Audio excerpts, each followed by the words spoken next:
Ikoranabuhanga rirakataje rikomeje umuvuduko udasanzwe muri iyi si ya none. Yohana igice cya mbere umurongo wa 12. Icyakora abamwemeye bose bakizera izina rye yabahaye ubushobozi bwo kwitwa abana b'Imana. Ni nako iri koranabuhanga abaryizeye bakemera kurikoresha ryahinduye ibintu byinshi mu buzima bwabo. Bizinesi zarazamutse, ubuzima burazamuka.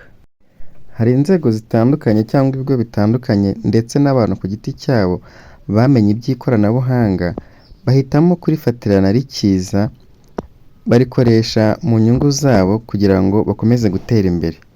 Nyamara hari n'abandi babyumvishe bagaterera iyo, ubu ngubu bari mu bihombo bikomeye cyane.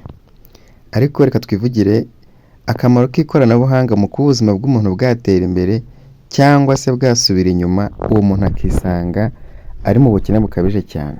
Wigeze kumenya umuntu watangiye ubucuruzi runaka cyangwa se serivisi runaka mu buryo bwa bizinesi, ariko nyuma bikamunanira, ejo hakaza undi akabikora bigakunda? Ni nako n'imirimo y'ikoranabuhanga ikora, umwe ashobora kubikora bigakunda, undi bikanga. Ariko aba bakoresha imbuga nkoranyambaga bo iyo baje kuvuga ikintu ntabwo ibyo babyitayeho, nta nubwo babizi. Bazi ko niba ikintu cyarabananiye n'abandi cyabananira. Kubera ko ibyo baba batabyitayeho rero, niyo mpamvu wowe utaratangira serivisi runaka cyangwa bizinesi runaka cyangwa se ikindi kintu ugiye gukora gifite aho gihuriye n'ikoranabuhanga, nubumva bizaba bigoranye ko watera imbere. Bazaguheza mu bukene, batuma upfa uri umutindi. Wari bwumve umuntu umwe runaka yibasiye abantu cyangwa se umuntu ku giti cye cyangwa serivisi runaka akoresheje YouTube, Facebook, Instagram, TikTok n'izindi nyinshi cyane, agamije gusebya umuntu ku giti cye cyangwa serivisi runaka, ntaho uwo muntu amuzi n'izo serivisi atazizi, abikoze gusa kugira ngo yibonere amaramuko cyangwa se amaronko. Kuko izi mbuga nazo ushobora kuzikoresha mu buryo bwiza cyangwa ububi ukabona amafaranga. Ariko se ni ryari uzamenya ko uwo muntu avuga ukuri cyangwa atavuga ukuri? Abo bantu basebya imirimo y'abandi bumva ko ubwenge bwabo aho bugarukira ari naho ubw'abandi bugarukira, cyangwa se imbaraga zabo aho zigarukira ari naho iz'abandi zigarukira. Ubushobozi bwabo aho bugarukira ari naho ubw'abandi bugarukira. Tugiye kuvuga kuri mbene nk'abo bantu bakoresha izo mbuga nkoranyambaga ariko basebya umuntu cyangwa bizinesi y'umuntu ku giti cye, tutavuze kuri sosiyete muri rusange.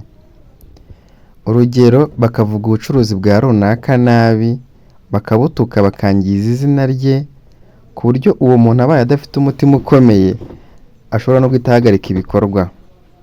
Iyo ahagaritse ibikorwa, uwo muntu abaho gute? Hari benshi basanga bafite umutima woroshye ku buryo ibyo bintu iyo bimugezeho ahagarika ibikorwa, ndetse hakaba habamo no kwiyahura. Ubuzima bw'uwo muntu buba bugiye mu kaga.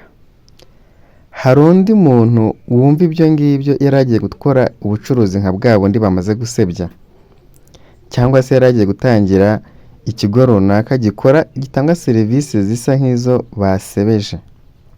Uwo muntu nawe iyo afite umutima woroshye nta byaba agikoze. Ariko reka turebe ku bantu batakoze icyo kintu cyangwa se bakaba bacitse ku ntege, nyamara ntibagire n'ikindi kintu bashobora gukora. Ubuzima bwabo buba bugiye mu mutuku.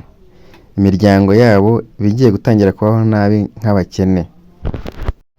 Aba uretse gutesha umutwe no kukuvana mu murongo w'ibyo ugiye gukora gusa, nukena nta n'igiceri cy'ijana bazaguha.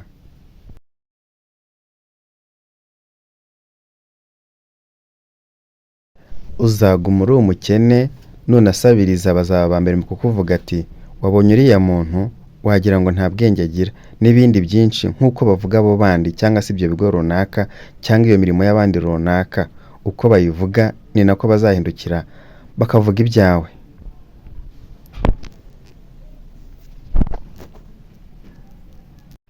Ikirenze kuri ibyo, uretse kuvuga nabi, ntibanakugira inama ngo bakwereke indi bizinesi wakora cyangwa ahandi washora amafaranga, cyangwa se ngo banagutera inkunga ugire ubushobozi bwo kuba wakora ikindi kintu gitandukanye n'icyo basebeje.